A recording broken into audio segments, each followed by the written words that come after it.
Pronto. Olá, todo mundo. Bem-vindos à live da Epistemologia Computacional. Estou aqui com o Danilo Fraga Dantas e a gente vai falar aí desse assunto. E aí, Danilo, você tá em qual estado, qual lugar aí? Eu tô agora na Bahia. Eu tava em Santa Na Maria, como Bahia. você colocou. Eu sou baiano. Eu tava em Santa Maria, como Ah, você sim. colocou lá no resumo da live, mas agora já voltei. Eu tô na Bahia, no interior da Bahia. Ah, legal. Acho que eu nunca recebi alguém da Bahia no meu canal. Feira de Enfim, Santana, Bahia. legal. Então, vocês podem deixar questões no chat aí sobre epistemologia computacional e tal, para a gente responder durante a live. E eu vou fazer algumas questões para ele, mas aí vocês podem deixar questões aí que de repente a gente puxa uma questão do chat e também responde. Mas assim, a primeira questão que eu queria fazer é quem você é? De onde você veio? Você já falou que era Bahia, né? Mas qual é o seu histórico aí na academia? Quais são os seus interesses e tal? E aí eu inicio de fato as perguntas sobre epistemologia computacional. Pode falar. Minha história acadêmica é um pouco estranha, né? Porque, como eu disse, sou da Bahia e eu fiz faculdade de jornalismo, na UFBA. Então, eu me formei em jornalismo, cheguei a trabalhar alguns anos como jornalista. Na época, eu fazia bastante crítica musical, mas também fazia outras coisas.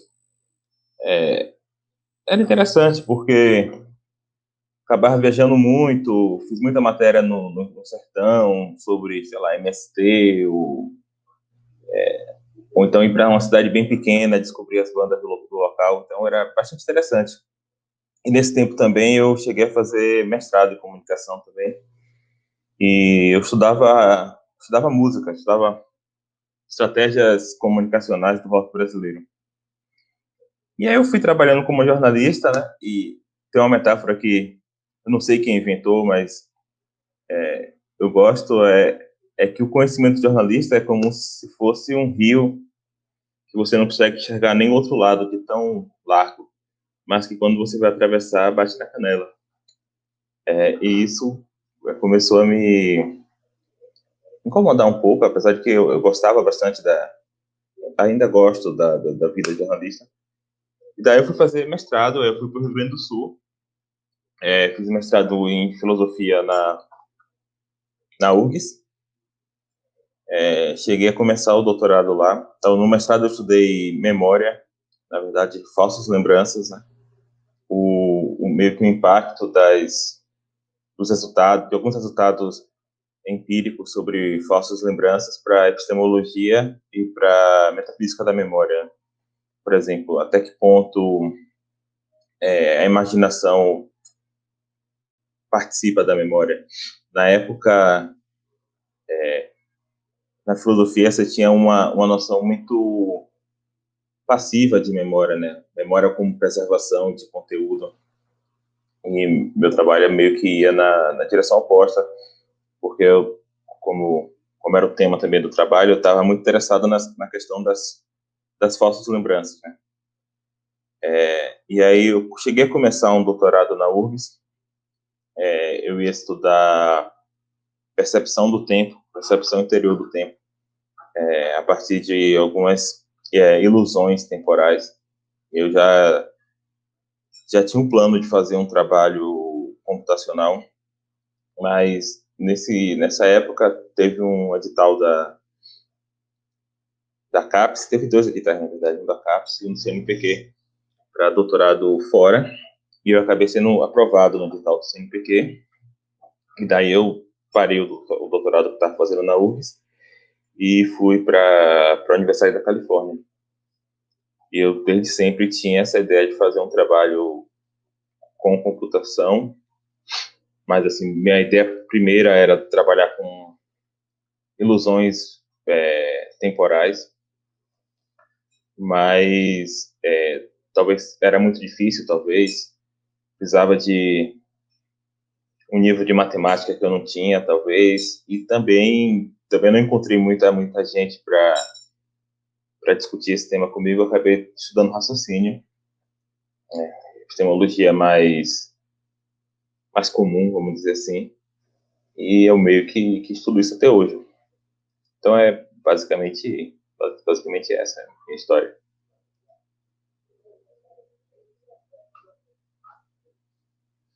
Ok.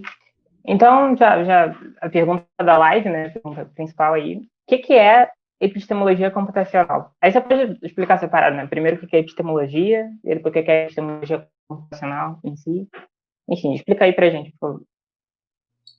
Bem, o que é epistemologia computacional não é muito difícil de explicar, né? Simplesmente é utilização de ferramentas computacionais, basicamente simulações computacionais, para se fazer epistemologia.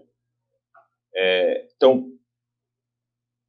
é interessante que quando eu fiz meu mestrado, era um mestrado que era epistemologia já de alguma forma, só que eu meio que vivi em negação. Tipo, eu falava que não era epistemologia, que era filosofia da mente, porque eu era meio descontente, talvez sou meio descontente com a maneira como epistemologia é feita, né?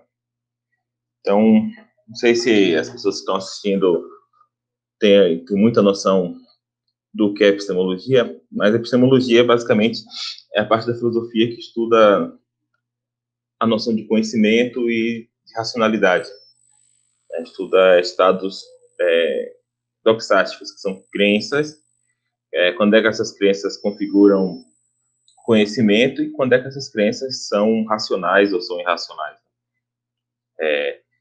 E a epistemologia, ela, vamos chamar assim, a epistemologia tradicional, a maneira como ela é feita, geralmente você tem como objetivo, vamos tratar da noção de conhecimento, que foi a mais tratada no século XX, você tem como objetivo procurar uma análise da noção de conhecimento, em que análise seria um tipo de conjunto de condições necessárias e suficientes para alguém ter conhecimento, né? Quando alguém tem conhecimento, o que essa pessoa precisa ter? E para chegar a essa análise, a maneira mais comum que os epistemólogos agem é com o que se pode chamar de método de casos. Então, basicamente, você inventa um caso, uma história que descreve um sujeito em alguma situação, vamos chamar assim, descreve a situação epistêmica de um sujeito, e você meio que consulta as suas intuições epistêmicas, vamos dizer assim, para saber se aquela é uma situação em que aquele sujeito tem conhecimento, ou se aquilo é uma situação em que aquele sujeito é racional ou não. No começo do século XX, apesar de muita gente falar que essa é uma noção platônica, na verdade não é bem uma noção platônica, no começo do século XX se convencionou, se chegou ao que as pessoas chamam de análise tradicional do conhecimento. É a ideia de que uma pessoa saber que P é uma proposição completa, né? Então, isso aí é o primeiro ponto importante, é que tem diferentes noções de saber. Quando eu falo, eu sei como andar de bicicleta, e eu sei que 2 mais 2 é igual a 4, são coisas diferentes. Andar de bicicleta é o tipo de uma habilidade que eu tenho, enquanto saber que 2 mais 2 é igual a 4 é o que se convencionou chamar conhecimento proposicional, no sentido de que o que você sabe é uma proposição completa. Então, eu sei que 2 mais 2 é igual a 4, 2 mais 2 é igual a 4 é uma proposição completa, enquanto andar de bicicleta não é uma ação. Né? Então, os epistemólogos, mais tradicionalmente, estão mais interessados nessa noção proposicional de conhecimento. Então, a análise tradicional, quando eu falo assim, alguém sabe que 2 mais 2 é igual a 4, o que é preciso para que essa pessoa saiba? Geralmente as pessoas pensam que é preciso que a pessoa creia que 2 mais 2 é igual a 4, então precisa ter uma crença. Essa crença precisa ser verdadeira, né? Eu não posso saber que 2 mais 2 é igual a 5, porque é falso que 2 mais 2 é igual a 5. E essa crença verdadeira, ela precisa ser justificada. sentido que eu preciso ter alguma razão para acreditar que 2 mais 2 é igual a 4. E como é que esse tipo de análise é defendida? Geralmente, um epistemólogo fala algo do tipo: se alguém disser, eu sei que 2 mais 2 é igual a 4, mas eu não acredito nisso, de alguma forma isso é estranho, isso parece ser algo irracional a ser dito. Ou se alguém disser, eu sei que 2 mais 2 é igual a 4, mas não é verdade que 2 mais 2 é igual a 4. Então, nesse sentido, essa é a noção de método de casos. Você propõe um caso, né? Alguém diz que sabe que 2 mais 2 é igual a 4, mas não acredita nisso, e você checa suas intuições para saber como avaliar aquele caso, né? Então, nesse caso específico, quando alguém fala, eu sei que 2 mais 2 é igual a 4, mas eu não acredito nisso, parece que a pessoa está sendo irracional, está sendo maluca. E essa questão, essa análise tradicional do conhecimento, ela foi colocada em questão por um artigo que eu acho que é de 64, 63 ou 64, não estou lembrando agora, que é o artigo de Goethe, que é um artigo bem interessante, que é um artigo de 3 páginas. O cara escreveu 3 páginas e muito provavelmente é o artigo mais citado da segunda metade do século XX. Se não for o mais citado, certamente está no top 10. E aqui eu não estou querendo dizer que está no top 10 dos melhores artigos do século XX, mas dos mais discutidos, né? E esse artigo simplesmente ele fala assim, olha, essa análise tradicional é de tal e tal jeito, e eu aqui vou dar um caso em que alguém tem conhecimento, tem crença verdadeira e justificada e não tem conhecimento, né? Então, como a análise supostamente está colocando condições necessárias e suficientes, o tal do caso de Goethe, na verdade são dois, né? Mas os casos de Goethe propõem-se a mostrar que essas 3 condições não são suficientes para conhecimento. Ou seja, supostamente tem pessoas que têm crença verdadeira e justificada e não têm conhecimento, tá? Se interessam em saber o caso de Goethe? Ou as pessoas já sabem? Interessa, interessa. Você pode explicar um dos cenários do Goethe pra gente? Tá, vou explicar um dos casos de Goethe. No artigo original tem 2. Eu não sei se eu vou utilizar os nomes corretos, mas não importa o nome que ele usa, mas acho que é Jones e Smith. Então, o Jones, ele está indo numa seleção de emprego, tá? E ele está ali na fila, esperando a hora da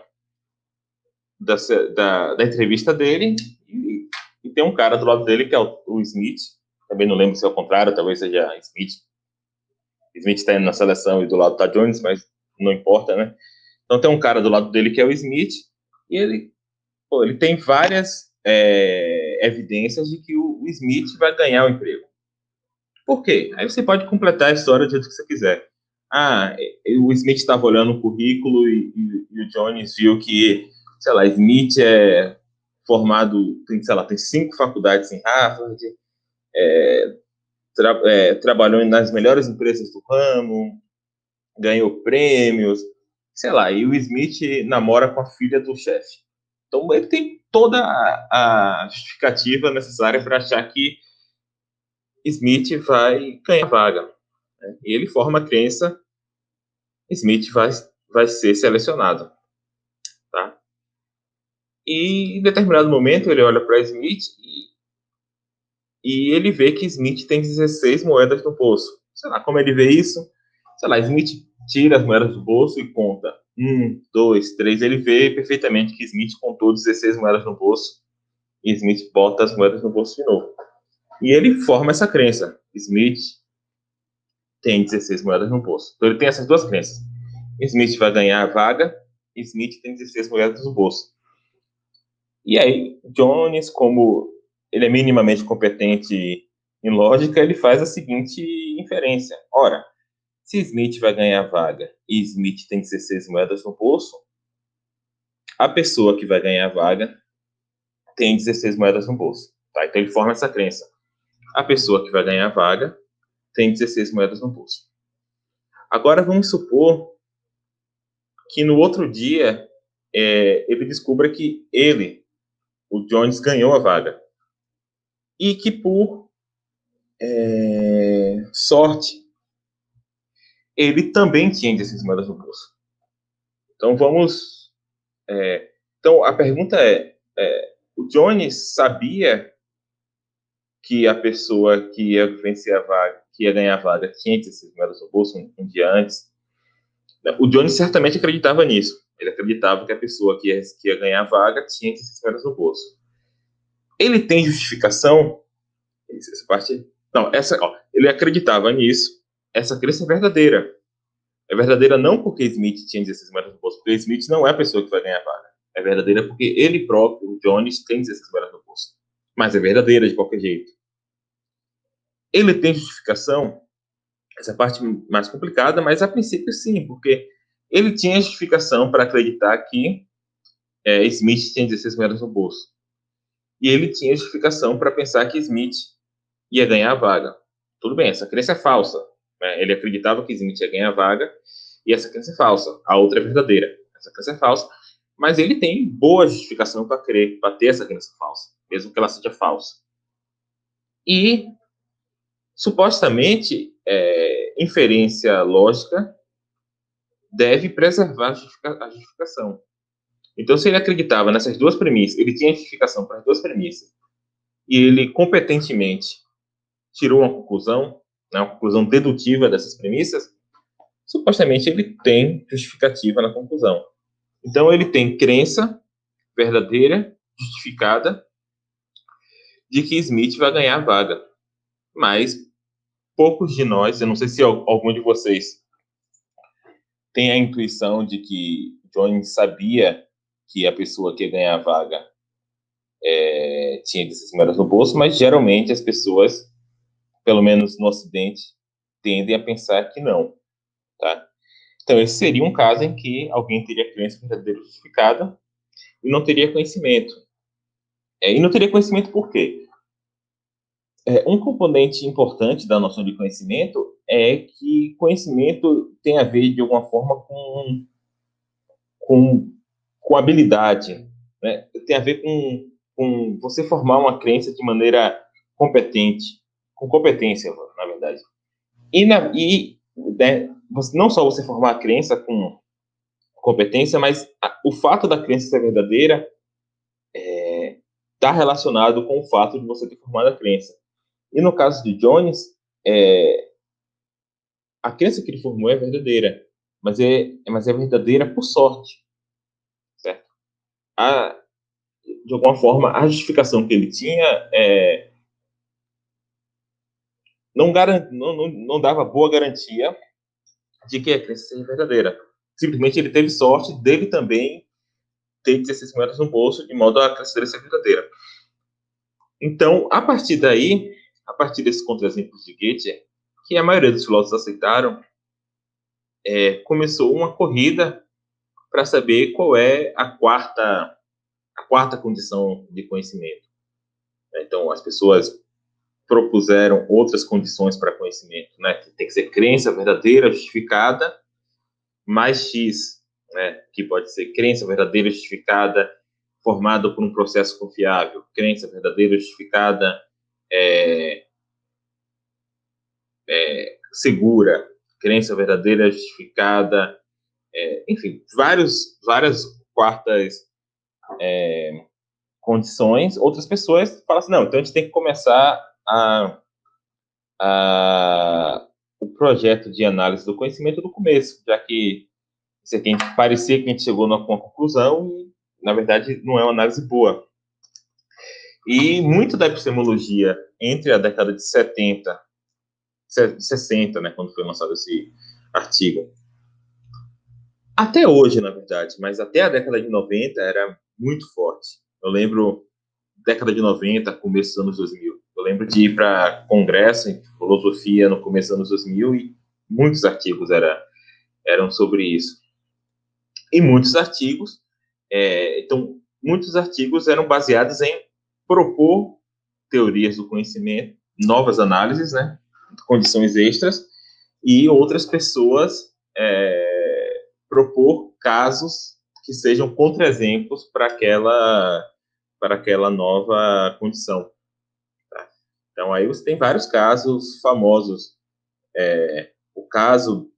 São casos sempre muito mirabolantes, né? Tipo, o caso do condado dos celeiros falsos, o caso do cara que sabe dizer o sexo dos pintos.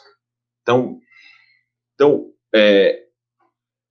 então começou meio que uma indústria de casos. Então as pessoas muitas vezes faziam teorias mais complexas para poder lidar com os casos que já estavam na mesa, e aí as pessoas inventavam casos mais complexos para mostrar problemas da teoria, e aí ia.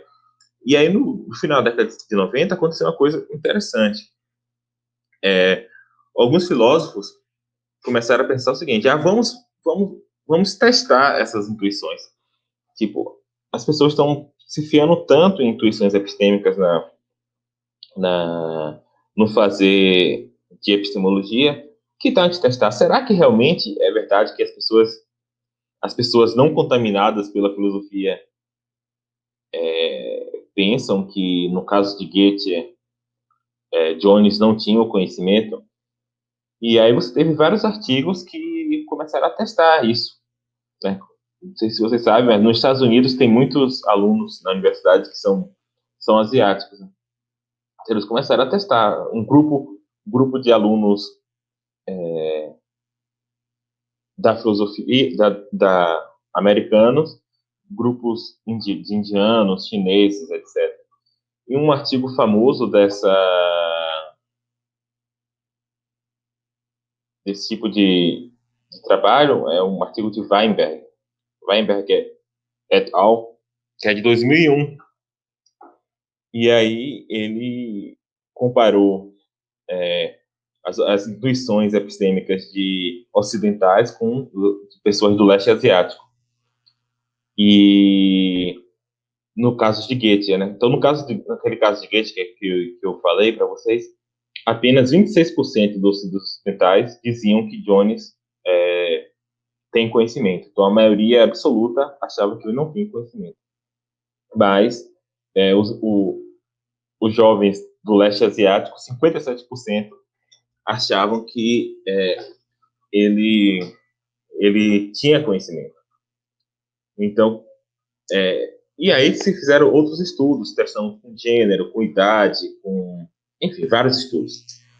E começou a suspeita de que as intuições epistêmicas que os filósofos estão dando tanto peso, um peso evidencial, né, como se fosse uma evidência, né, nesse trabalho da análise do conhecimento, no fundo, elas pareciam estar contaminadas pelo tipo dos filósofos, né? Sabe que no século XX todo, e até o momento bastante ainda, tem um tipo bem específico de pessoa que são filósofos famosos, né? São homens de meia idade para mais velhos, brancos de países como Estados Unidos e Inglaterra e Alemanha, às vezes. Então, começou essa discussão. E aí também tem pessoas que tentaram defender o uso de intuições. É uma discussão bem interessante até, independentemente de que lado você for escolher. Na verdade, não é questão de escolher lado, né? Independentemente de que lado você esteja mais inclinado, é uma discussão bem interessante. Assim. Eu, especificamente, eu não acho a epistemologia experimental particularmente interessante, mas foi interessante esse colocar em questão esse método de casos. E é exatamente nesse gap, vamos dizer assim, desse burburinho de discussão sobre metodologia em epistemologia que eu acho que a epistemologia computacional se encaixa. Mas eu vou parar um pouco para pegar um feedback, depois eu continuo. Então, posso fazer a próxima pergunta?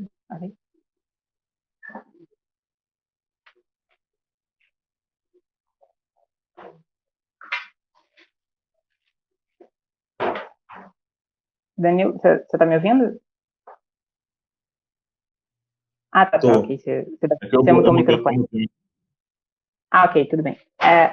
Então, antes de tudo, eu queria agradecer aí ao João, que doou R$ 5 para o canal. Eu já tinha recebido uma doação no chat, achei muito legal.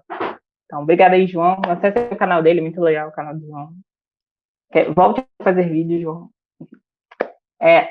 Eu trabalho com intuições na filosofia, né? Então, eu fiquei interessada aí nessa discussão, principalmente pelo fator de que parece realmente que se você vê alguns experimentos dos filósofos, né, dos filósofos experimentais, parece que as intuições dos filósofos, né, sobre esses casos variam entre os filósofos e parece que varia também, tipo, se você pergunta para pessoas comuns, né, pessoas que não são filósofos, varia em função do gênero, de país para país, né, de faixa demográfica, de aspectos financeiros e tal. Então, a minha questão é basicamente a questão que a Bruna colocou aqui. Cadê? Ela pergunta se a epistemologia computacional dá a possibilidade de abrirmos mão das intuições filosóficas e desses casos hipotéticos, né? Quer dizer, já que tem muitos problemas com esse método baseado em casos hipotéticos e intuições, então a epistemologia computacional dá um jeito da gente fazer epistemologia que seja sem intuições, né? Que a gente possa abrir mão desses problemas das intuições e utilizar outras ferramentas computacionais. O que você acha disso? Dá, mas com algumas ressalvas.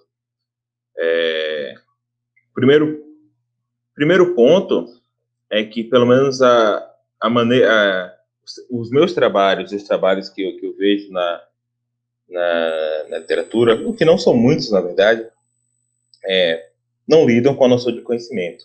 Tá? Então, o assunto é outro. O assunto geralmente é racionalidade. Então, a questão quando um sujeito é racional ou não, quais inferências são racionais ou não, qual conjunto de crença é racional ou não. Tá? Então, tem primeiro esse ponto. Então, não é que é outra maneira de fazer a mesma coisa, você está fazendo uma coisa levemente diferente, apesar de que é epistemologia ainda.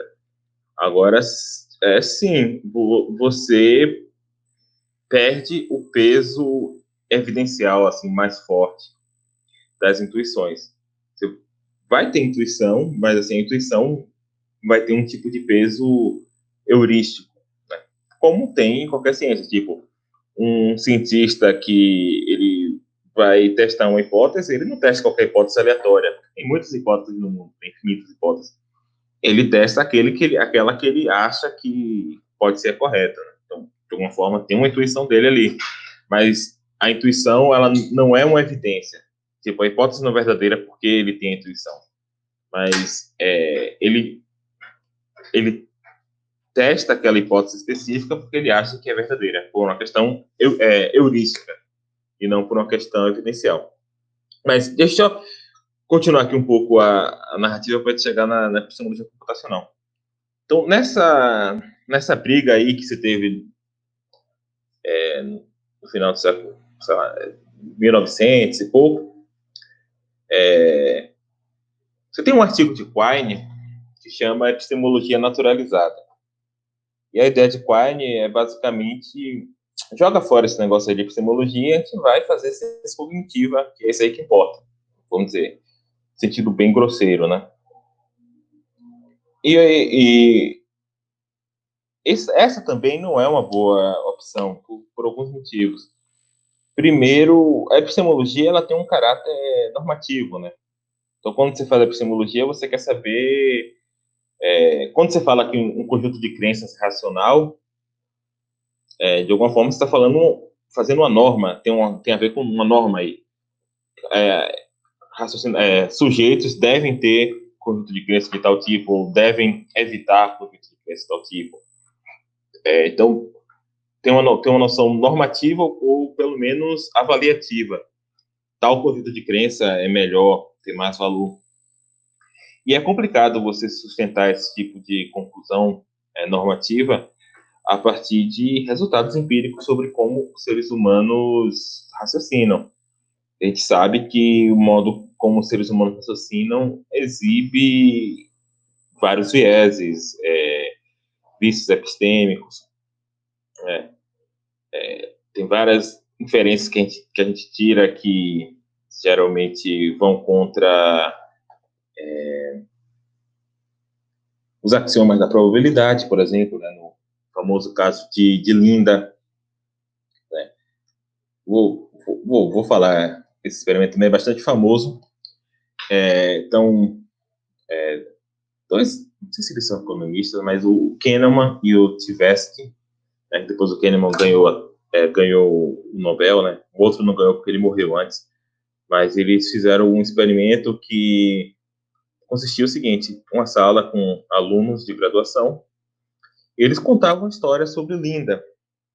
Então, supostamente, Linda, ela estudou filosofia em Berkeley, né? Em Berkeley, porque Berkeley é uma universidade bastante engajada, tem sempre passeatas em Berkeley, é um lugar onde surgiram os movimentos identitários. Então, ela fez faculdade de filosofia em Berkeley, ela sempre em manifestações, ela lutava pelos direitos das mulheres, enfim, conta toda essa história alimentando meio que esse estereótipo, um estereótipo específico de mulher feminista. E depois eles perguntavam para os participantes qual dessas duas proposições é mais provável. A primeira é: Linda é uma bancária. Supostamente, bancária é uma profissão com pouca aventura, né, bem padrão. Então, supostamente, deveria ser baixa a probabilidade de Linda ser bancária. Né? Dada a história que você contou, não parece que Linda é o tipo de pessoa que seria bancária alegremente. Então, a primeira opção é Linda é uma bancária, e a segunda opção é Linda é uma bancária feminista. E os sujeitos desse experimento, a maioria falam que é mais provável, a maioria fala que é mais provável que Linda seja uma bancária feminista do que uma bancária. Mas, obviamente, isso vai contra os princípios da probabilidade, porque em todo caso que ela é uma bancária feminista, ela é uma bancária. Logo, é mais provável que ela seja uma bancária do que seja uma bancária feminista. Tá? A probabilidade de ela ser uma bancária feminista tem que ser, no máximo, igual ao dela ser uma bancária, não pode ser maior. Mas a gente acha que é maior, porque a gente faz esse raciocínio utilizando outro tipo de cálculo que não é de probabilidade. Enfim, uma heurística de reconhecimento, não importa. Então, é um problema você tentar basear conclusões de epistemologia somente em dados empíricos sobre como humanos raciocinam normalmente. E essa é a chamada objeção normativa. Né? Então, dado essas questões, como é que seria um estudo de epistemologia computacional? Tá? Você construiria uma simulação computacional em que agentes artificiais que raciocinam, lembre que a questão aqui é de racionalidade, não de conhecimento. Então, esses agentes raciocinam da maneira dependendo da teoria que você quer testar, né? Raciocina a partir de probabilidades, se você quer testar a epistemologia bayesiana. E eles estão lá em um ambiente que vai ter algum desafio, enfim. Eles têm que formar crenças verdadeiras sobre o ambiente. E, de alguma forma, você quer checar o quanto aquela estratégia epistêmica, vamos chamar assim, aquele padrão de inferência,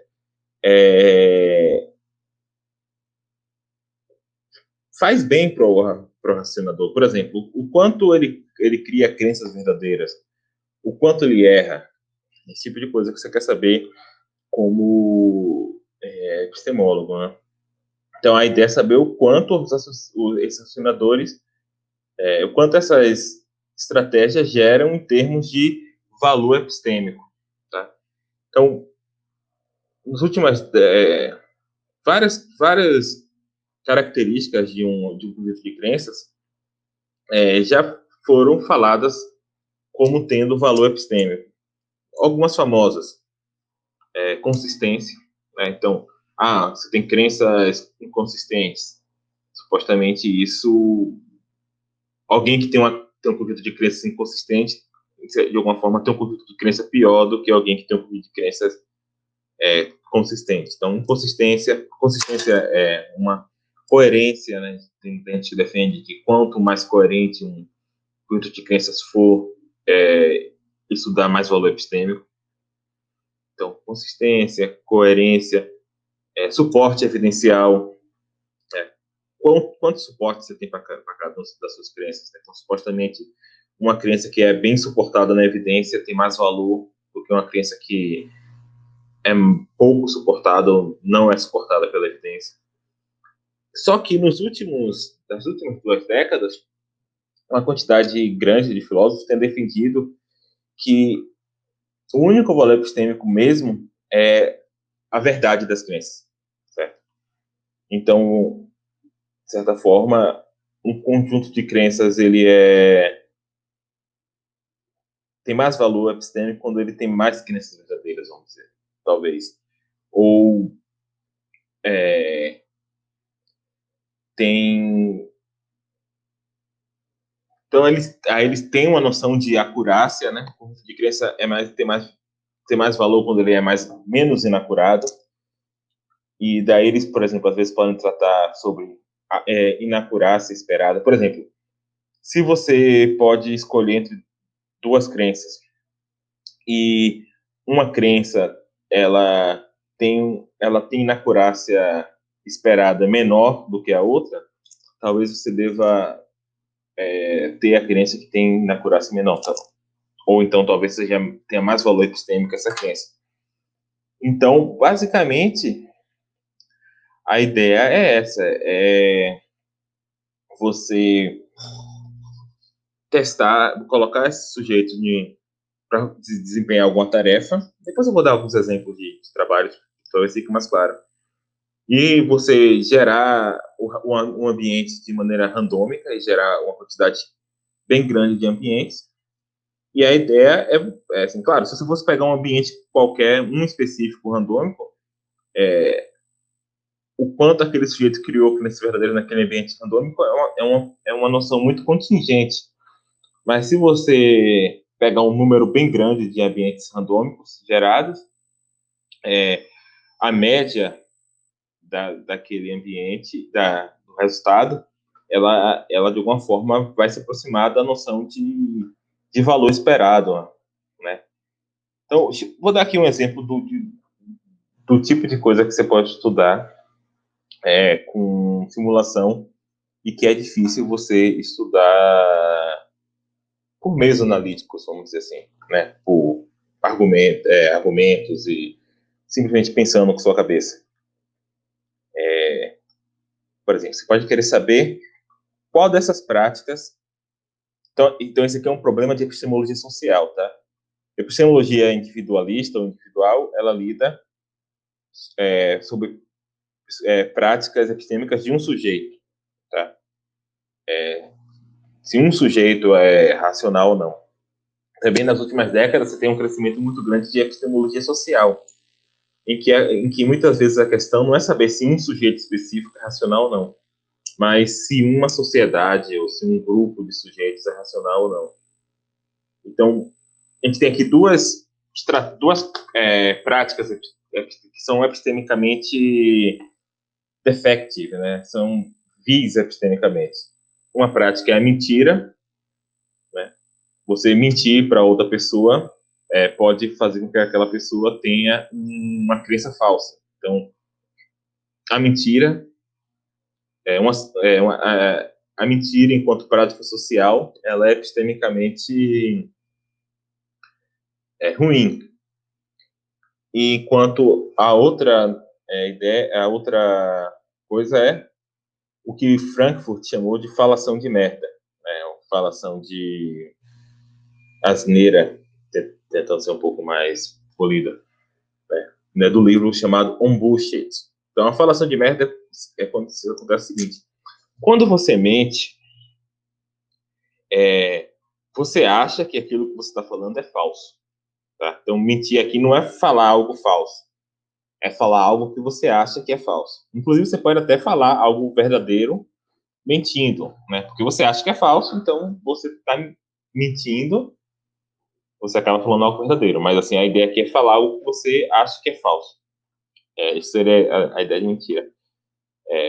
Talvez com a intenção de criar no interlocutor uma crença falsa. Mas essa questão da parte da intenção pode deixar de lado. Enquanto a falação de merda, você não quer falar algo falso. Você simplesmente não se importa se é verdadeiro ou falso. Então, chegou uma mensagem do WhatsApp para você e você compartilha.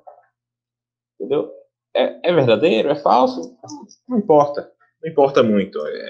Eu estou falando aquilo talvez para criar uma imagem sobre mim mesmo. Estou falando aquilo ali talvez para aumentar minha aderência em um grupo. Não importa o motivo social.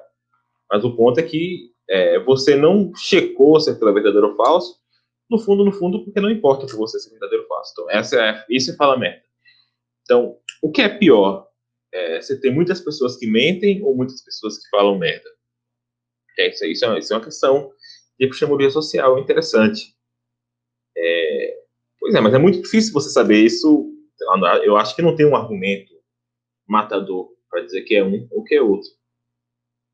Então, você tem epistemólogos sociais que simplesmente simulam, fazem redes de agentes em que é, em que um lança, sei lá, mensagens para o outro e eles formam crenças a partir dessas mensagens e testam, sei lá, uma situação em que, sei lá, metade dos agentes mentem, ou seja, quando eles pensam que P, eles falam que não P, ou metade dos agentes falam merda, eles falam P ou não P aleatoriamente, não importa o que eles acreditam. E você pode, a partir dessas simulações, você pode tentar chegar a uma conclusão de qual dessas duas práticas é pior. Então, isso seria epistemologia computacional. Então, nesse caso específico, vocês veem que a intuição ela não tem um peso evidencial. Não importa. Você pode ter uma intuição, isso pode de alguma forma guiar a sua pesquisa, mas não é isso que vai ser o argumento para um resultado ou para o outro. Vai ser o resultado da simulação. Então, de fato, tem um artigo que testa essas duas hipóteses, que saiu agora, saiu mês passado. Foi de uma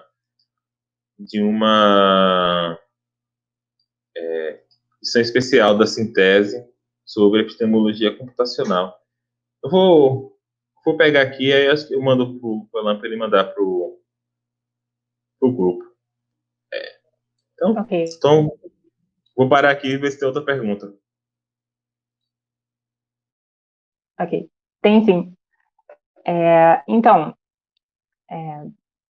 pensando aí nesse aspecto de você conseguir simular determinadas coisas, né, ou determinadas escolhas por um computador e tal, eu pensei no caso da inferência da melhor explicação, né?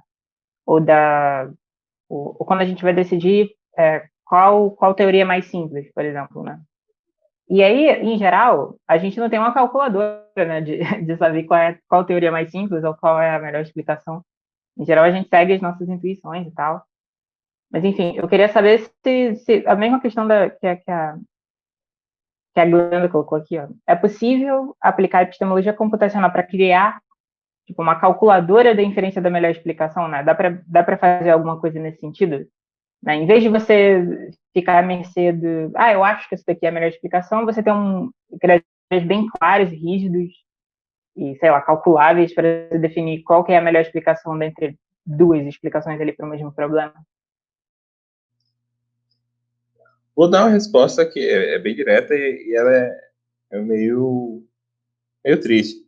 Se você tiver os critérios claros, obviamente você consegue. Difícil é você ter os critérios claros, né? Até porque todos esses critérios são muito discutidos. Até que ponto simplicidade é importante ou não é, até que ponto, né, a própria noção de explicar mais, explicar menos é complicada, porque talvez dependendo de como você descreva o problema, uma possa explicar mais, outra pode explicar menos, ou dependendo da noção de relevância, né? Isso é uma coisa que dificulta muito a vida dos filósofos, essas noções a noção de relevância e a noção de similaridade, né? Então, é muito difícil, assim, você ter uma noção objetiva e formal de relevância tão ampla assim, sabe?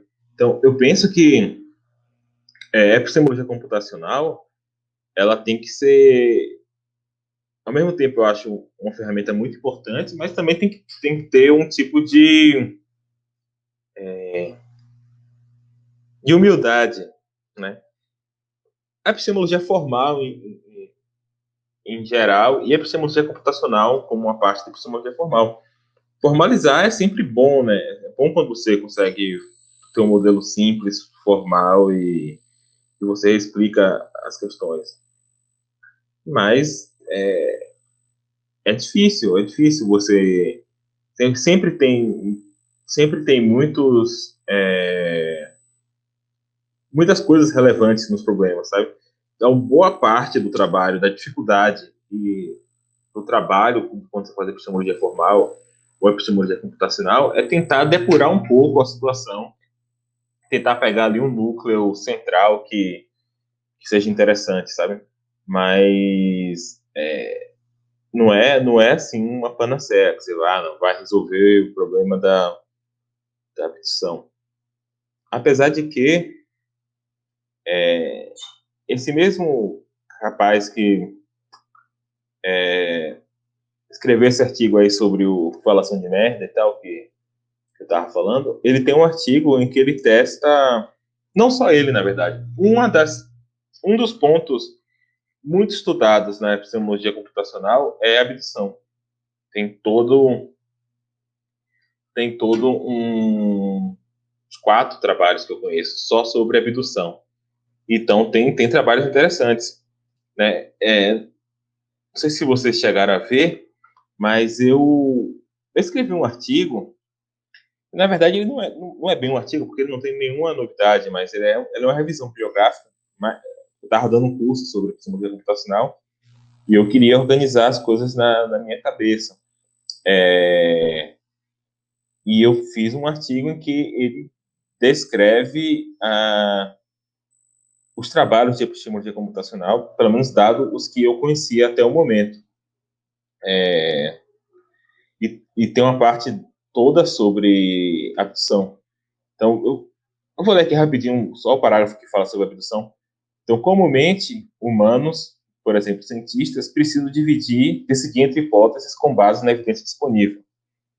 Uma hipótese de como essa decisão pode ser feita racionalmente é que julgamos qual hipótese melhor explica a evidência disponível para, então, fazermos uma inferência para a melhor explicação. A ideia da inferência para melhor explicação enfrenta dois desafios. Primeiramente, como é que ela deve ser entendida e formalizada? Então, esse é um problema sério. Porque todo o trabalho que você vai fazer em computação vai depender da sua formalização. Se a sua formalização for ruim, se o problema que você escolheu for ruim, você vai ter 1000 resultados computacionais que não vão dizer nada, entendeu? Então, a gente não deve ter o fetichismo também de porque o resultado computacional ele é bom. Não, ele é bom, o computador ele vai dar no máximo aquilo que você colocar. Se você colocar uma teoria boa, ele vai desenvolver algo bom. Então, o primeiro desafio é esse: como é que formaliza a inferência melhor explicação, né? Principalmente a parte da ordenação de hipóteses, né? Como é que você ordena a hipótese da melhor para a pior? Essa parte é complicada. Além disso, quão bem a inferência, a melhor explicação, maximiza o valor epistêmico. em comparação com outras formas de raciocínio sobre incerteza. Então, tem um artigo de Glass, 2012, que investiga diferentes formalizações da inferência nível de explicação, incluindo uma baseada na medida de coerência por sobreposição. Ele construiu simulações em que agentes devem decidir qual a melhor explicação para uma evidência disponível entre um conjunto de hipóteses mutuamente exclusivo. Então, no caso aí, cada agente seleciona a melhor hipótese de maneira diferente. Então, certamente, ele deve gerar conjuntos de hipóteses meio que aleatórios e também assinalar o valor de verdade das hipóteses de maneira mais ou menos aleatória e ver se tem alguma forma de ordenar a hipótese que selecione mais as hipóteses verdadeiras, sabe?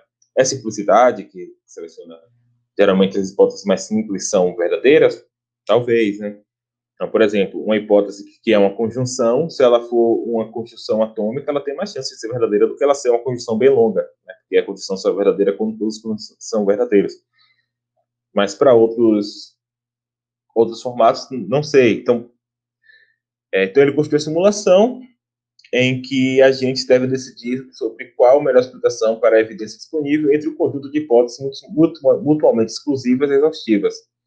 O objetivo era medir o quanto cada agente seleciona a hipótese correta.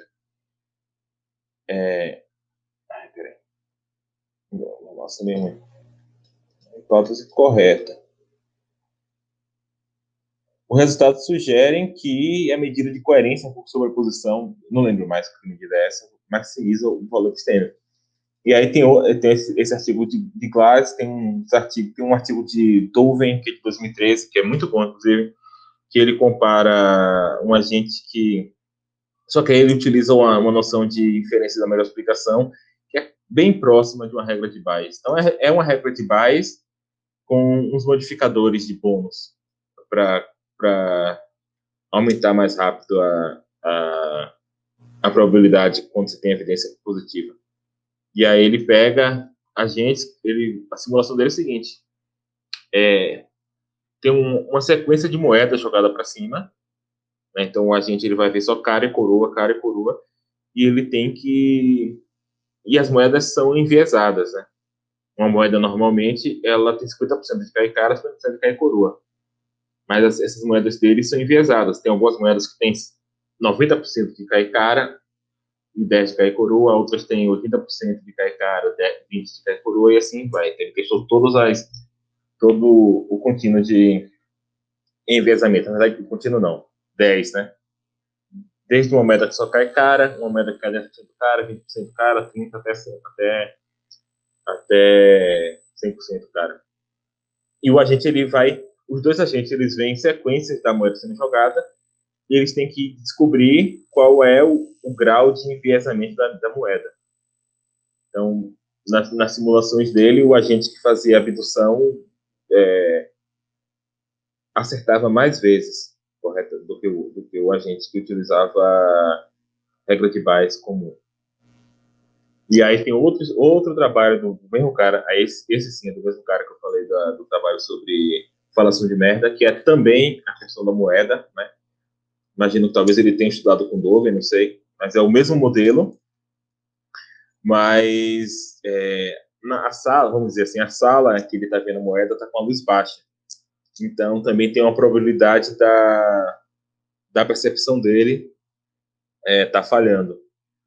Então, nesse caso aí, você não pode usar nem regra de Bayes, tem que usar uma condicionalização mais complexa, que é de Jeffrey. E aí ele também discutiu. Então, se dá para fazer esse tipo de coisa, sabe? Mas não é esse tipo de coisa, tipo, você vai botar ali a questão filosófica e o computador vai responder. Entendeu? É mais isso aí. Você vai ter que montar uma situação bem especificada para você conseguir programar. Vai ter que ter hipóteses bem formalizadas para você conseguir programar. E aí você vai ter um resultado que vai te sugerir, que vai te servir como evidência para um argumento. Não é tipo assim, o computador vai te dar o resultado. Então, isso aí é importante. Então, Pode ir para o próximo.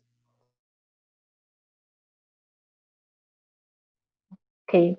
Uma coisa que eu já vi era, assim, parece que era um site que ele pegava todas as principais respostas para um determinado problema e resumia, né? Então, você tinha, sei lá, Deus existe? Aí ele pegava todas as respostas nos principais papers sobre isso e fazia um resumão. Ah, Deus, não sei o quê, tananana. E aí, enfim, isso entraria como epistemologia computacional também ou é só um joguinho, sei lá? Não, isso é uma coisa importante. Tipo, existe, existe a inteligência artificial, que é uma área da computação, que é meio que uma área também, tipo, da engenharia, vamos dizer assim. Então, a questão da inteligência artificial é resolver problemas da maneira mais eficiente. Então, a gente quer um carro que dirige sozinho. Qual é a melhor maneira de você resolver isso? É você fazer uma rede neural? É um algoritmo, sei lá, de aprendizagem, um algoritmo evolutivo? Então, são várias técnicas que você vai utilizar para resolver aquele problema, certo? A epistemologia computacional não é isso, entendeu? Porque a questão não é necessariamente que aquele algoritmo que você vai testar seja o mais eficiente, sabe? Até porque muitas vezes não vai ser. A questão aí é você testar hipóteses filosóficas, sabe?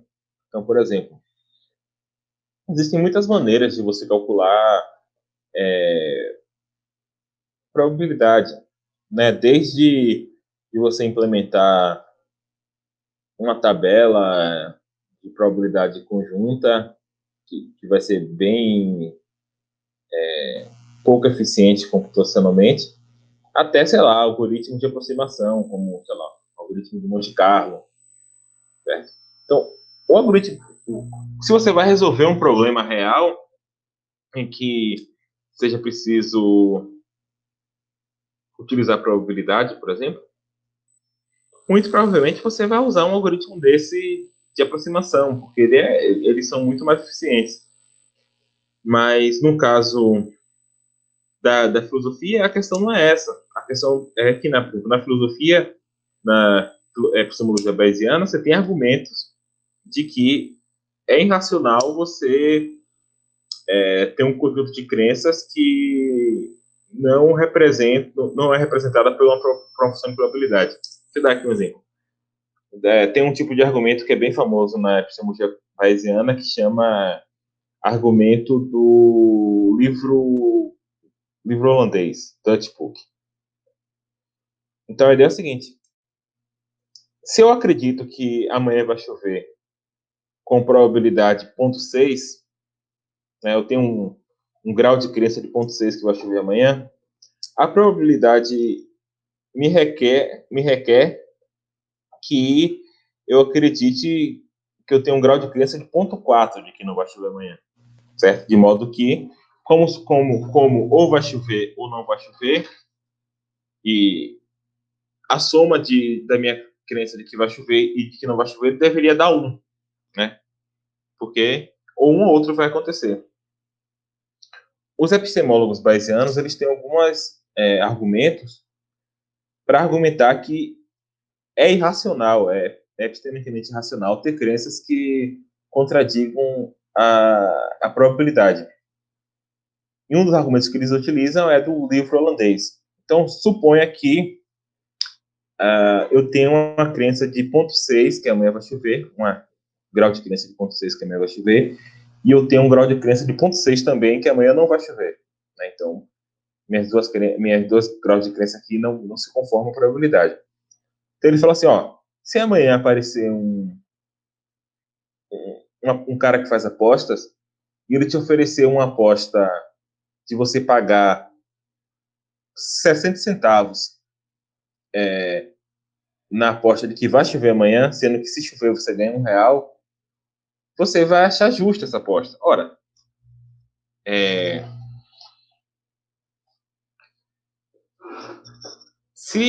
como eu acho que tem 60% de chance de chover, eu posso pagar 60 centavos nessa aposta, porque o valor esperado dessa aposta fica zero. Porque você tem no caso, você ganha R$ 1, né? Deixa eu ver se está certo.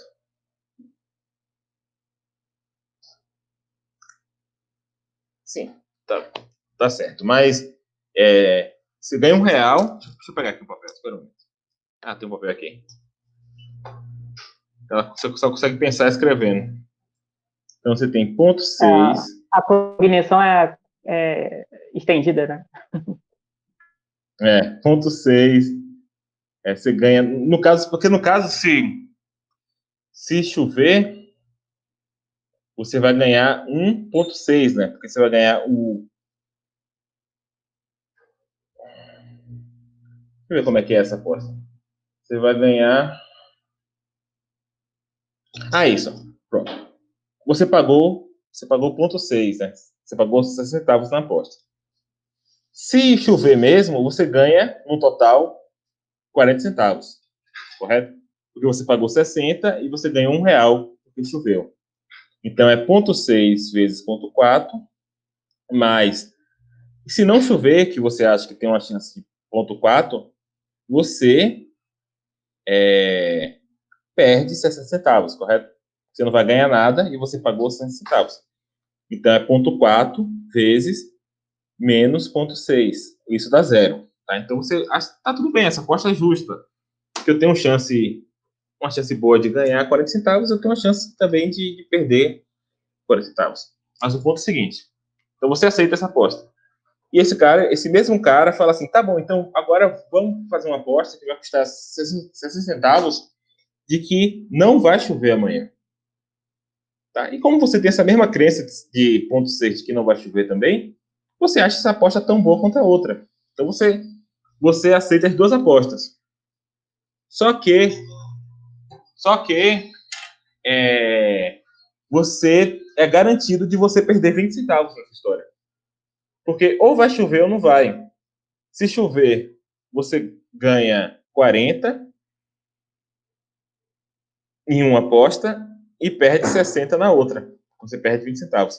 Se não chover, você perde 60 em uma e ganha 40 no outro. Então seria irracional você aceitar essas duas apostas.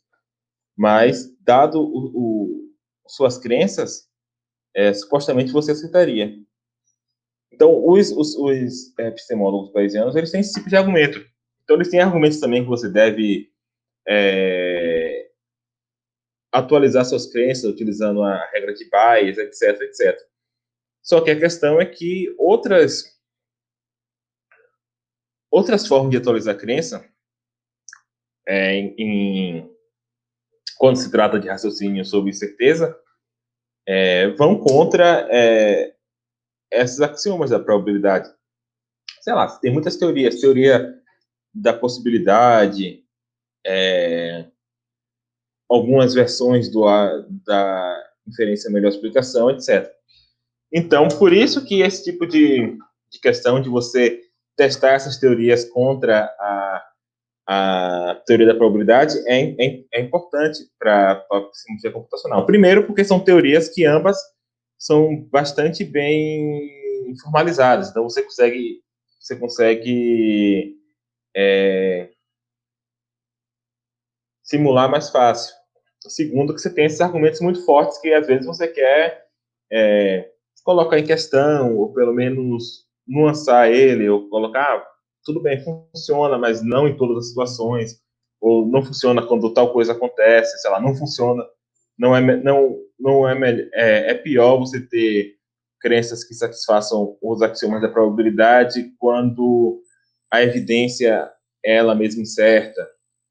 Esse tipo de coisa que você vai estudar na epistemologia computacional, tá? Então, você não vai necessariamente tocar essas questões mais centrais do conhecimento. Apesar de que tem outras questões bem tradicionais da epistemologia que você pode tratar. Por exemplo, Até que ponto coerência, né, isso é uma questão bem tradicional da epistemologia da década de 90.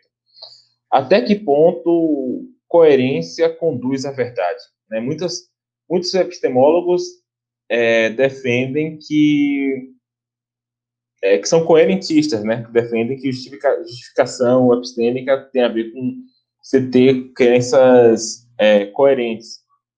E um problema sempre apontado em relação ao coerentismo é que uma pessoa pode ter crenças absurdas, né? Totalmente erradas, mas coerentes entre si. Então, até que ponto coerência promove a verdade? É um tipo de estudo que você pode fazer computacionalmente, tá? E que, sei lá, né? Por exemplo, uma questão de epistemologia que é importante. Vamos dizer que você acredite, sei lá, você tenha 10 crenças que você acha que são as 10, as 10 são corretas e você crê nas 10. E vamos dizer que agora você acredita, você tem evidência de que para mais uma crença, só que acontece que essa crença nova, ela é incoerente com as outras 10. O que você deve fazer? Você deve manter um conjunto de crenças incoerente e tentar, sei lá, talvez dissolver essa incoerência no futuro, ou você deve abandonar crenças para manter um conjunto de crenças coerente. Isso é um problema, porque a princípio você pode abandonar uma crença, vamos dizer que você acha que coerência é super importante. Você pode abandonar uma crença que é verdadeira. Então, em que sentido, ao fazer isso, tudo bem, ao fazer isso você ganhou coerência, mas você perdeu crenças verdadeiras. Sei lá, você manteve uma crença falsa e abandonou a verdadeira. Então, até que ponto isso é epistemicamente bom? Né? Tem um exemplo em epistemologia que é famoso, tem dois paradoxos epistêmicos, né, que lidam com isso. É o paradoxo da loteria e o paradoxo do prefácio. Vou falar aqui do prefácio, que talvez seria mais fácil de falar, porque não envolve probabilidade. Então, imagina que um cara está escrevendo um livro, o cara é super crânio na área dele, sei lá, de um livro de geologia, não é um livro de filosofia, é um livro de geologia. E cada sentença do livro dele, ele estudou bastante, ele procurou evidências, cada descrição das pedras que ele coletou, o local que ele coletou, as características das pedras. Nossa, ele foi super diligente no livro dele. Ele escreveu um livro, sei lá, de 200 páginas. E ele acredita em cada sentença que ele escreveu. Ele acha que tudo que ele escreveu é verdadeiro. Porque ele correu atrás, ele procurou evidências. Agora imagina que esse cara ele está escrevendo o prefácio do livro dele. E na hora que ele escreve o prefácio, ele começa a pensar, pô, tudo bem que eu fui bastante diligente e tudo mais, mas, pô, eu sou humano, eu erro. Então, daí no prefácio ele escreve, olha, se eu errei, eu imagino que provavelmente algo que eu escrevi está errado. Por isso, eu me desculpo com vocês. Então, vamos dizer que agora ele acredita em cada sentença do livro dele, mas ao mesmo tempo ele acredita que uma daquelas sentenças é verdadeira. Ou seja, ele tem um conjunto de crenças inconsistentes. É impossível que todas as crenças dele sejam verdadeiras. Porque ou o livro dele é todo verdadeiro, mas aí o prefácio é falso, porque ele fala que tem algo no livro que é falso, ou algo no livro é falso. Então, é impossível todas essas crenças dele serem verdadeiras. Mas, a princípio, parece que o conjunto de crença dele é super racional. Né? Ele tem evidência para cada sentença do livro dele, mas, ao mesmo tempo, por ser um ser humano, ele acha que ele pode errar. E parece que nós devemos crer que nós podemos errar. Então, em que sentido aqui vale a pena abandonar uma crença para manter a coerência? No caso, a consistência, né? Mas coerência implica consistência. Então, essa é a questão que dá para você estudar computacionalmente. Então, você vai conseguir programar raciocinadores, sei lá, um que vai se esforçar bastante para manter a coerência, e o outro vai manter o conjunto de crenças incoerente, tentando no futuro resolver ele de um lado para o outro. Né? E até para você manter um conjunto de crenças que é incoerente, também demanda algum cuidado, né? De alguma forma você tem que isolar o, suas crenças em partes. Tipo, ter noção que se você fizer determinada diferença a partir de uma crença, determinada diferença a partir sei lá, a partir de algumas crenças do seu conjunto, pode dar um resultado falso. Então, tem todas essas questões que dizem respeito não ao conhecimento, mas à racionalidade que você consegue estudar computacionalmente. Tá, diz aí a próxima. Ok. Tem uma questão que eu acho que é uma questão interessante, que assim, talvez a gente no passado não tivesse tecnologia suficiente para considerar computacionalmente, que é a do cérebro na Cuba, né? Aí eu espero que a Cinza perguntou. O cenário do cérebro na Cuba é possível? A pessoa testar em computador se esse cenário é possível, né? Se dá para você simular. Quer dizer, dá para você testar se uma simulação é possível, né? Nesse caso, uma simulação da realidade, né? Digamos assim, com o cérebro na Cuba e tal. Enfim, você poderia explicar um pouquinho do que é esse cenário do cérebro na Cuba?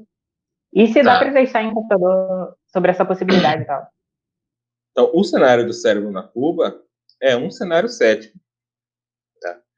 Então, assim, na época de Descartes, você tinha aqueles argumentos de Descartes, né? Do argumento do sonho, do gênio maligno, etc. Então, o cenário do cérebro na Cuba é um cenário como esse, é um cenário que tem a ver com ceticismo. Então, qual é a ideia?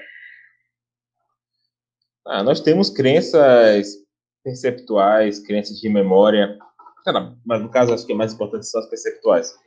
Nós temos crenças perceptuais, né? Eu estou vendo aqui um computador na minha frente e por isso eu crio a crença de que há um computador na minha frente, tá? Supostamente eu sei que há um computador na minha frente, né? Mas o fato de existir um computador na minha frente, um computador real, um computador concreto, né, feito de matéria na minha frente, implica que eu não sou um cérebro na Cuba. Né? O que é um cérebro na Cuba aqui?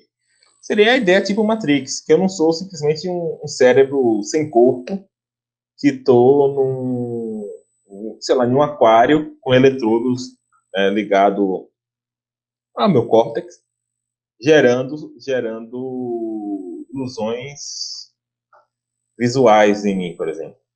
Não só visuais, pode ser ilusão de memória, de cheiro, enfim, construindo todo mundo sensível que tá ao meu lado. Então a questão é como é que eu posso saber que tem um computador na minha frente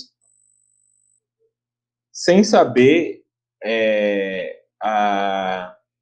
algo que é implicado por isso, né? Então, supostamente, se eu sei que P e P implica Q, eu deveria saber que Q, né? Porque se eu sei que P e eu fizer simplesmente um modus ponens em P, eu vou chegar a Q, né? E, novamente, supostamente, a inferência dedutiva, ela preserva justificação, né? Então, eu sei que tem um computador na minha frente, mas supostamente eu não sei que eu não sou o cérebro numa cuba, porque existe essa possibilidade, tá? Então, supostamente é possível fazer uma simulação, eu não vejo por que não seria possível fazer uma simulação, e supostamente para eu saber que não sou um cérebro numa cuba, eu teria que ser capaz de eliminar essa possibilidade de eu ser, tá? Então tem várias maneiras de tentar resistir a esse paradoxo, né? Uma maneira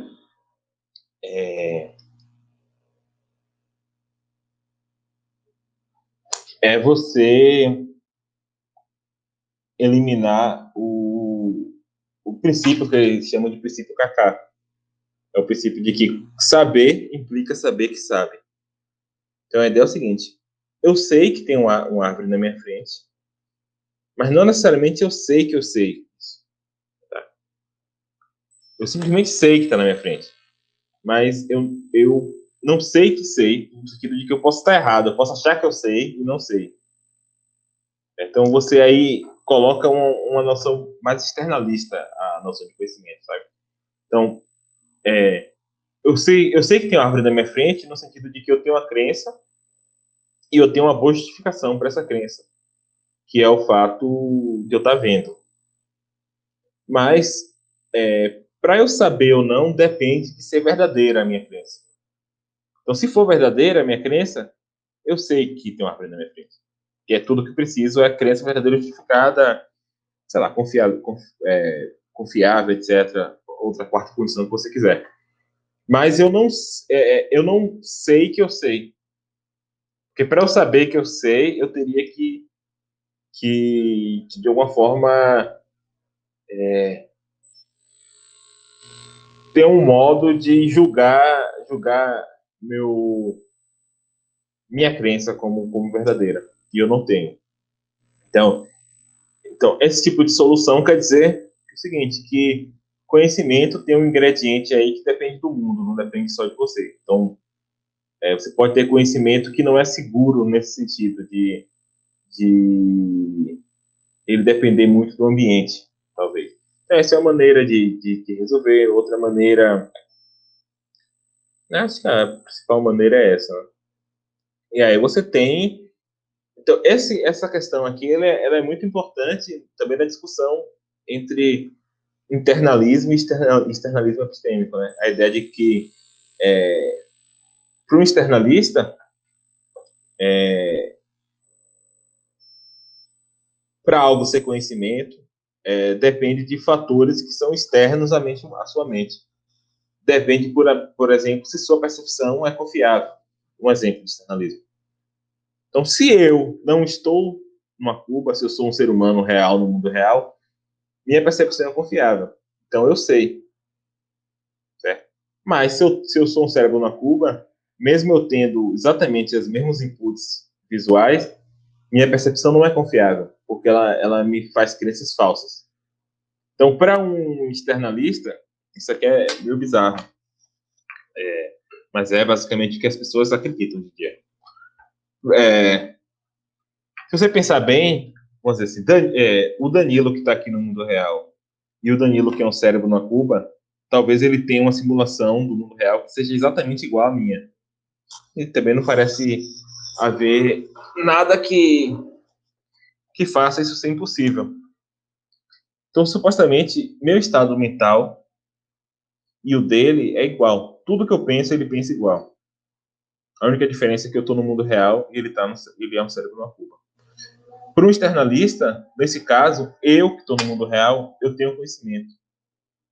E essa outra pessoa, o Danilo do cérebro na Cuba, ele não tem conhecimento. Porque as crenças dele são falsas.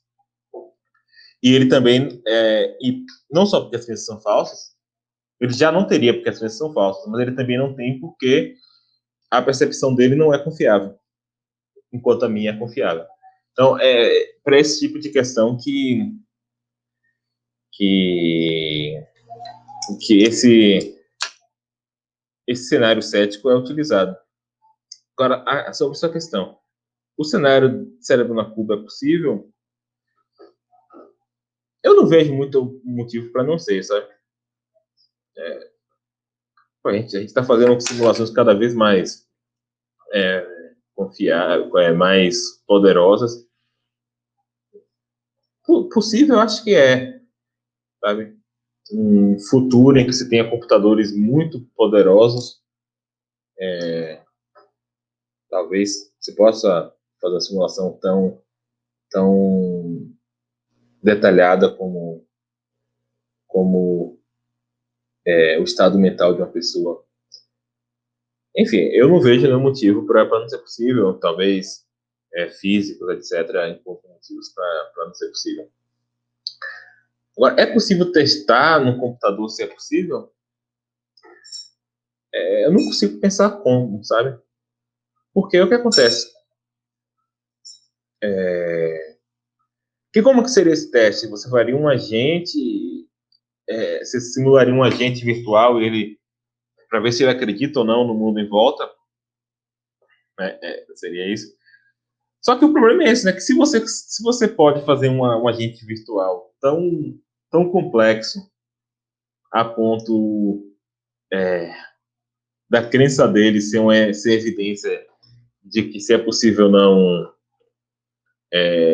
simular um cérebro na Cuba, então, se você consegue simular um cara tão complexo, provavelmente você consegue simular um cérebro na Cuba, né? Até porque se você fizer um agente tão complexo assim, quando você terminar ele é tipo um cérebro na Cuba, né? Então, você acha que isso é o tipo de coisa que se você conseguir testar, você está, de alguma forma, verificando só pelo fato de testar. Porque, assim, a princípio, é muito fácil eu simular, sei lá, fazer um programa que eu pergunte assim, você acredita que você está no mundo real? O programa fala sim. Só programar ele para responder sim a qualquer pergunta e fazer essa pergunta. Então, isso não vai ser suficiente, obviamente.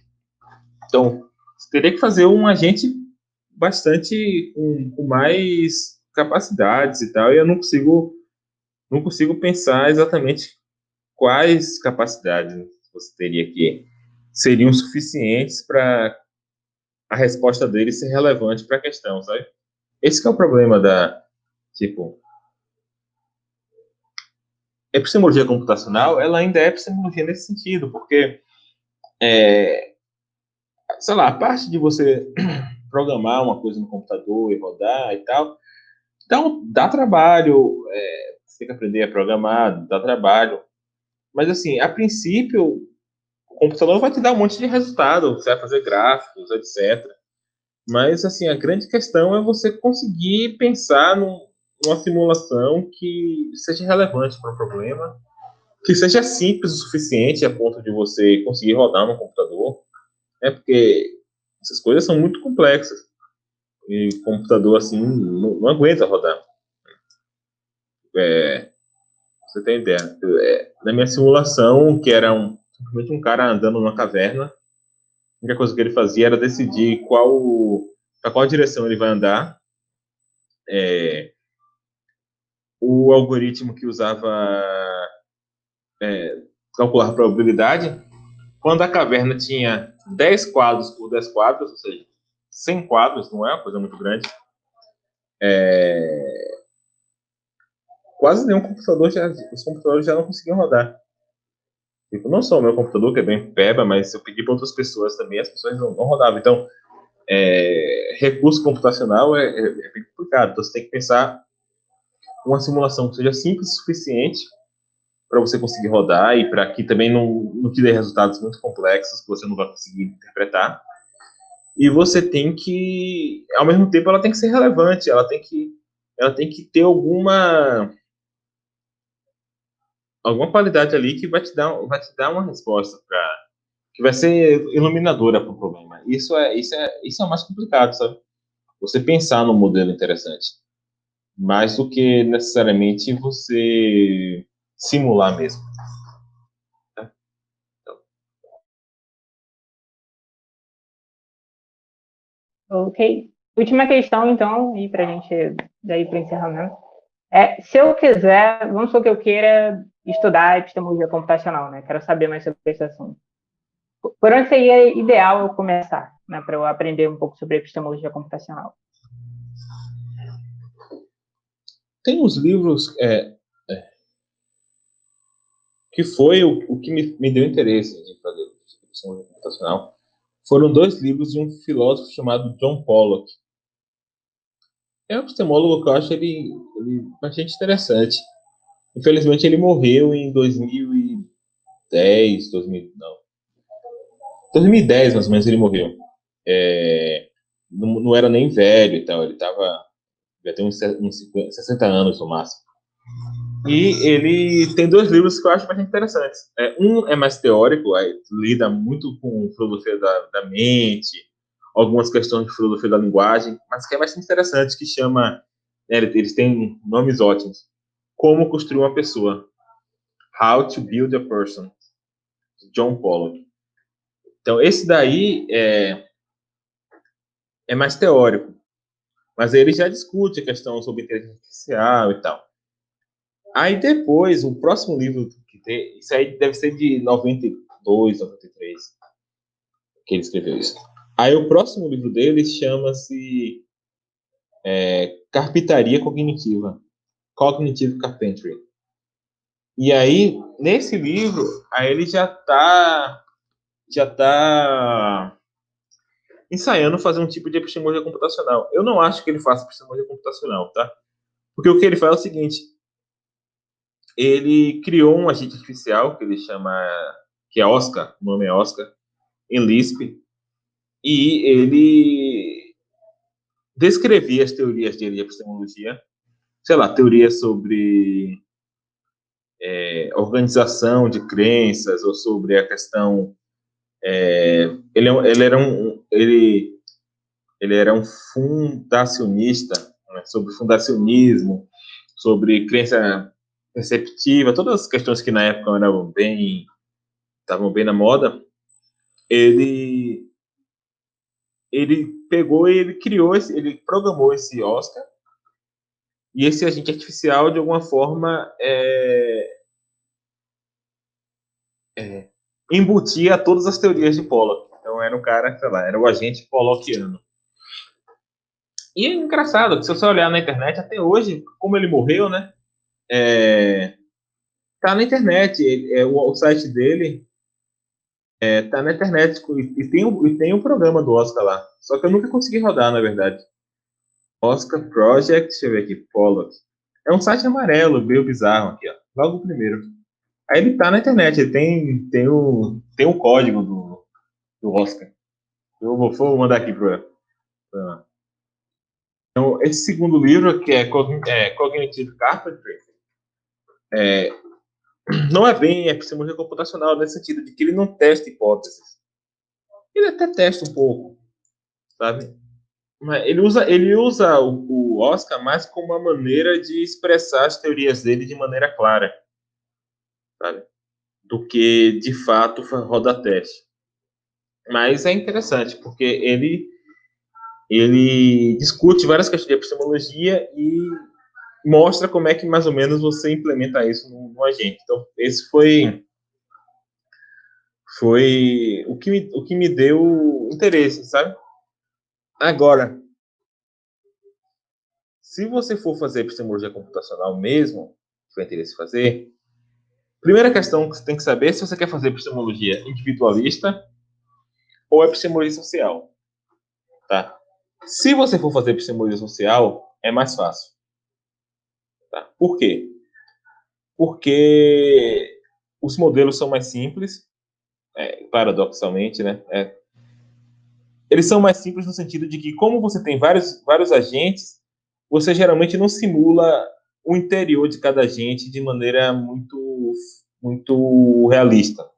Então, geralmente, seu agente só é uma função que vai de, sei lá, receber uma informação, formar uma crença e mandar uma informação. Então, é bem mais simples. Então, agentes são bem mais simples. E você tem nessa área, tem um filósofo chamado Olson, que é um cara bem interessante, que ele tem vários artigos publicados em epistemologia social, e ele desenvolveu um modelo chamado Laputa. E ele fez um programa chamado Laputa. E esse programa, você consegue gerar modelos em epistemologia social. Ou seja, você consegue... É um programa em que você não precisa programar, o programa já está pronto, sabe? E você consegue modificar alguns parâmetros. Aqui, eu vou mandar para London. Você consegue modificar alguns parâmetros e gerar simulações. E ele te dá, sei lá, te dá o resultado, você faz gráficos e tudo mais. E esse modelo tem muitos artigos atuais em epistemologia social que seguem esse modelo. alguns bastante interessantes. Artigos sobre polarização em rede, artigos em redes sociais, né? Artigos sobre desacordo persistente entre pares. Então, todos utilizando esse mesmo programa. Aí tem até um artigo do próprio Olson, acho que de 2011, que aí ele é um artigo explicando como utilizar o programa dele. Ele explica cada parâmetro que você pode modificar, e aí ele pega uns casos bem simples e fala, ó, aqui eu modifiquei tal parâmetro para tal parâmetro para tal, rodei a simulação e dá tal resultado. Então, se você for fazer epistemologia social, é mais simples por isso, porque tem esse modelo que tem programa já para fazer. Tem outro modelo também, que é o Hogseman-Krauss, que não tem programa para fazer, mas ele é bem simples de programar. Você, sei lá, no MATLAB, ou sei lá, em R, você consegue programar muito fácil. Os artigos que utilizam esse modelo, aí, geralmente é a linguagem R. Mas você consegue programar no MATLAB, você consegue fazer até com a calculadora, é bem simples. Então, epistemologia social é mais fácil. Se fosse fazer epistemologia social, eu começaria com esse artigo do Olson, que é de 2011. Deixa eu pegar aqui. Social Epistemology Computational. Aqui é Simulation Approach to Social Epistemology. Já achei aqui, mas deixa eu ver se eu acho aqui. Eu queria achar da própria revista, mas eu não vou pegar esse aqui que é da Cambridge University. Então, eu iria por esse artigo aqui, porque ele vai explicar como é que funciona o programa dele. E é bem simples esse artigo, é bonzinho de ler. Ele vai explicar o programa, vai dar alguns exemplos, vai explicar bem os pontos centrais da epistemologia social. Então, seria esse o ponto. Se você quiser fazer epistemologia computacional e for epistemologia individualista, é mais difícil. Por quê? Porque como você está estudando aí o modo como os agentes estão pensando, então você vai ter que realmente programar esses agentes. Então, não tem um programa para você fazer. Então, você vai ter que realmente... Não tem nenhum modelo específico que seja... como é que eu posso dizer? Canônico, que muitas pessoas usam, sabe? Na epistemologia social, você tem esses dois modelos que são bem utilizados, o Laputa e o Haussmann-Krauss. Então, você tem muitos artigos usando um, muitos artigos usando o outro. Em epistemologia individualista, não. Você tem lá o modelo aquele que eu expliquei da moeda, que está jogando moeda, tem que achar o viés, né? Você tem uns 2 artigos sobre esse modelo, que é o do Doven e o do Perlet e Terripin, não sei falar o nome dele, Turpin, não sei. Então, nesse caso, é mais complicado. Apesar de que o artigo do Doven, que é de 2013, que eu não vou lembrar o nome aqui agora, Doven, 2013, que é esse daí que eu tô falando da moeda, para jogar moeda várias vezes, o código do programa dele está na internet, e não é tão complicado. Então, eu iria por esse artigo aí, mas eu não vai ser difícil achar o código aqui agora. Porque eu não sei o nome do...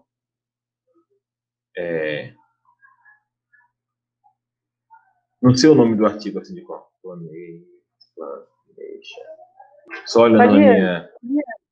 Oi. Pode deixar nos comentários depois, se quiser. Tá, depois eu deixo... certamente eu deixo o artigo. Já achei aqui o artigo, mas assim, a questão não é o artigo, a questão é eu achar o código. Porque eu não sei se de fato está na internet o código, ou se foi... Porque esse cara que eu falei, o Turquinho, eu conheço ele, eu converso com ele no Facebook, e eu não sei se foi esse cara que me mandou. Mas aí eu não sei se eu guardei, etc. Mas eu vou procurar. De qualquer forma, o artigo é esse. E é um modelo legal. Então, se for por epistemologia computacional individualista, eu começaria por esse artigo aqui do Dovin. Mas, assim, os livros do Pollock são muito legais de ler, porque, além de tudo, ele escreve bem. Se começar pelo Como Construir uma Pessoa, é bem legal, porque como Construir uma Pessoa, ele é mais amplo, né? Ele toca em mais temas da epistemologia, toca na questão, sei lá, do cérebro numa cuba. E o jeito que ele escreve é interessante porque ele vai imaginando um robô, né? Eu acho até que ele chama de Oscar, não lembro. Mas ele vai imaginando um robô, ele vai tipo acrescentando faculdades no robô. Só que isso não no computador, sabe? Só no texto mesmo. E aí ele vai discutindo como é que esse robô pensaria tendo essa faculdade ou não. E aí ele vai adicionando até chegar no ser humano. Então, primeiro o robô ele consegue pensar, mas ele não consegue ter crenças de segunda ordem, né? Não consegue ter crenças sobre suas próprias crenças. Aí ele começa a questionar o que ele consegue fazer, o que ele não consegue. Ele discute também, por exemplo, qual o papel da consciência, né? Então ele tem uma teoria funcionalista da consciência. Então ele acha que a consciência serve para ser como se fosse um controle central da mente.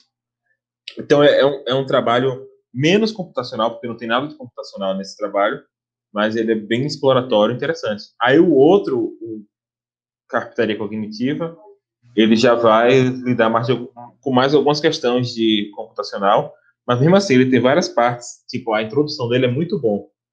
A introdução dele sobre a noção de racionalidade é muito interessante.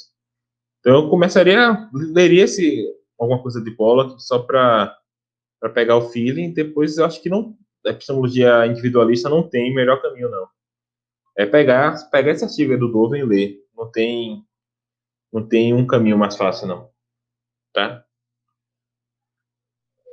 Ok, então. Tô grande de novo. Obrigado, Danilo. Obrigado aí pela entrevista. Espero que todo mundo aí tenha aprendido muito com isso. Então, é isso. Muito obrigado. E nos vemos, então, todo mundo aí que está no chat. A gente se vê na semana aqui. Deixa eu ver aqui rapidinho. Na semana que vem com um debate aí sobre Covid, pandemia e tal. Vai ser bem legal. É isso. Obrigado, Danilo. Valeu. Um abraço.